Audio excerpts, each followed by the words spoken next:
And now we ask you to welcome to the stage the Honorable Senator from the state of Massachusetts, Elizabeth Warren. Votes are going on, tight schedule. I'm just going to keep an introduction very, very short. In 30 years, there's never been a more anticipated speaker at our conference than Senator Elizabeth Warren. I look at Massachusetts. I passed the Russell Senate Office Building, and I still think of Ted Kennedy. But his seat is filled today by Elizabeth Warren, and it's not only the fact that she has that seat, it is Elizabeth Warren that has picked up the progressive mantle in the United States Senate.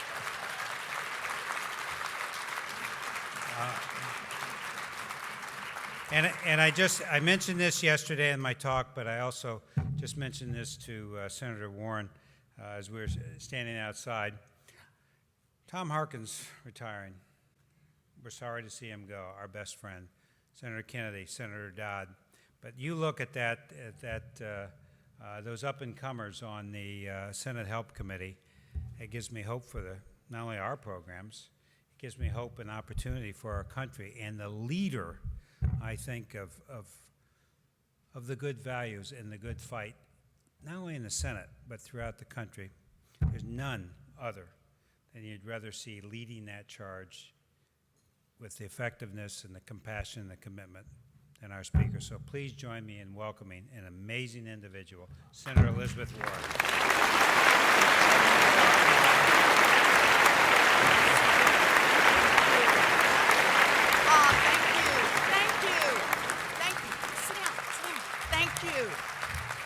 Thank you. So I want to say thank you, David. Thank you for the warm introduction. I also want to say Massachusetts is in the house. Yes. You know, I really do. I have to have a shout out. You can see them all waving back there. We're active in Massachusetts. We've got MassCap, the Massachusetts Community Action Agencies. I just want to say in Massachusetts, we have 24 amazing groups that are providing service to about 650,000 people across the Commonwealth of Massachusetts. They do great work, and I am proud to stand here in partnership with them every single day. So thanks for all you do. You guys are the best. You guys are the best. So I thought I'd just spend a few minutes talking with you about Washington, because we're here. You all came into Washington. People talk about this gridlock in Washington. I just want to say, that's just wrong. It's not gridlock. Gridlock implies that, you know, two people got to the intersection at the same moment and nobody kind of wants to put it in reverse, and so they're hung in this place. That is not what is going on in Washington. What's going on in Washington is a fight over how we build a future. It is a fight over our vision of who we are and what we care about. And those two issues, those two visions, could not be more divergent than they are today. The Republicans have been clear about what they see as the way we build a country going forward.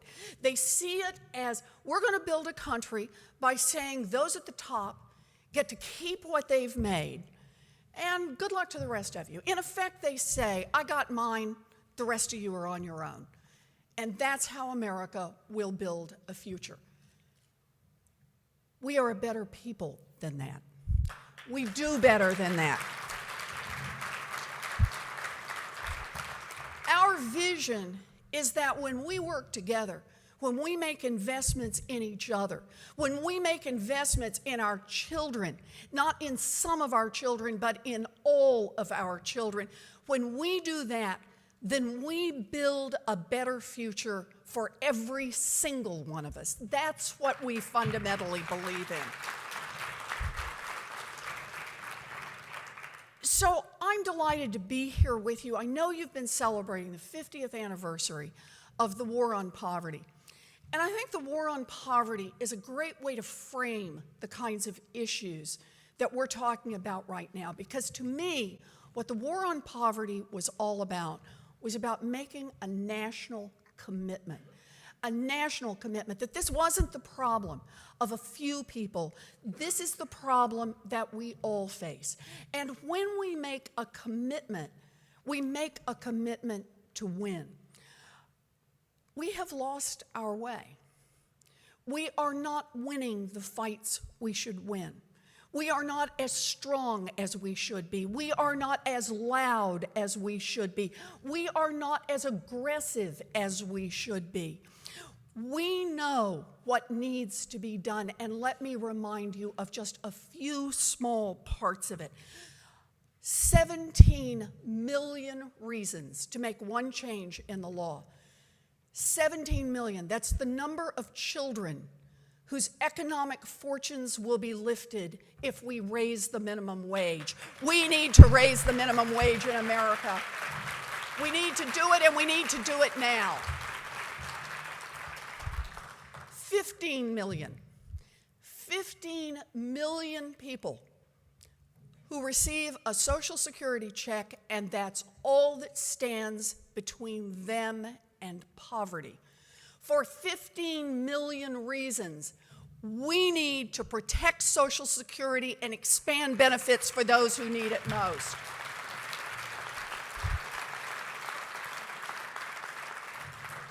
I can keep going through the list because we know what's happened. The Farm Bill, SNAP, pays a whopping $1.47 per meal. And here we are on defense, facing cuts to the SNAP program. We've got 125,000 families in Massachusetts who've seen reduced benefits in trying to feed their families. This is fundamentally wrong. We need to fight back. We need to expand SNAP.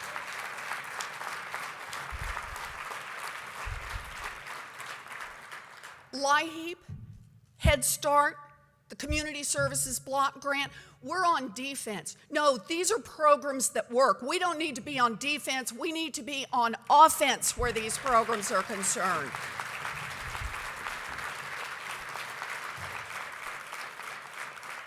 And one more that fits at the heart of this, immigration reform. Families belong together. That's how we get stronger as a country.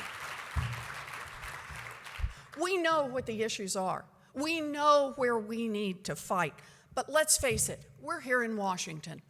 We're in a place where the voices of hardworking families, the voices of people who struggle every single day, are often ignored.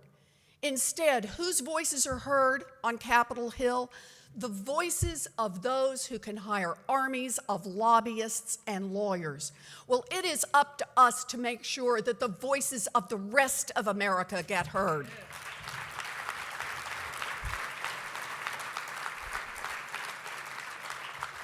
We truly are at a crossroads. That is the only way to describe where we are.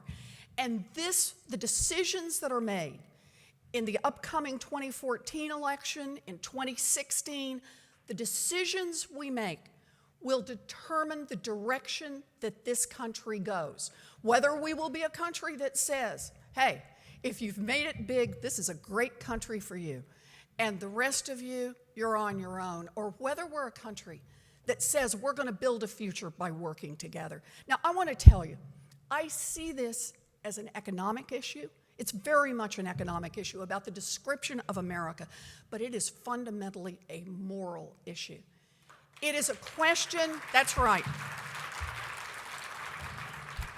It is a question about who we are as a people and what kind of country we are determined to build. What is it that made America exceptional? We like to talk about America and what an extraordinary country is. America built its greatness on opportunity. Not on opportunity for a few, but opportunity for everybody who was willing to get out there, play by the rules, work hard, do their best, and build something in the future. Build something for themselves, build something for their children, build something for their grandchildren. That's the spark that made America great. It's the spark that said, we believe in that. We believe that's what we can do. And I want to say on that, I believe in this. I lived this. My dad went through a lot of jobs, ended up as a maintenance man. My mom worked the phones at Sears. I went to a commuter college for which I paid $50 a semester. and a public law school that cost a few $100s a semester. I ended up in the United States Senate. And you know how I ended up there? Wait, do you know how I ended up there? Because here's the part that deserves the applause. Yeah, I worked hard. I ended up there because I grew up in an America that invested in our kids and helped build that future. That's how it happened. That's how it happens.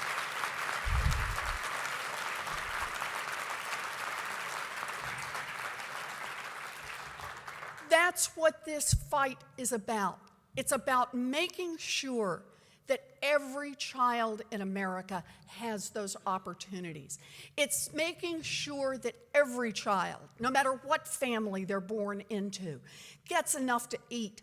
Make sure that they have adequate health care, and make sure that they have real opportunities.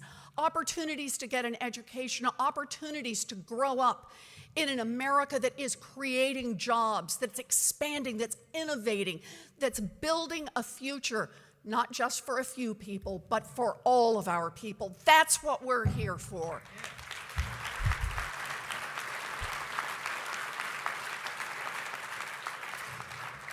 So I just want to say about this, I'm so pleased to be here with you today. We only had a short time to be able to be together, but it doesn't matter. We know each other.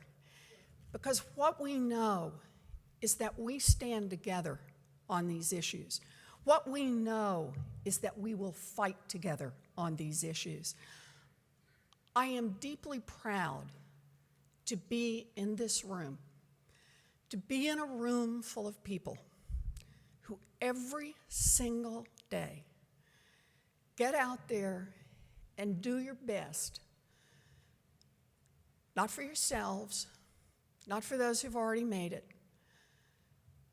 but for these, the least of thy brethren, that you are out there to make a real difference.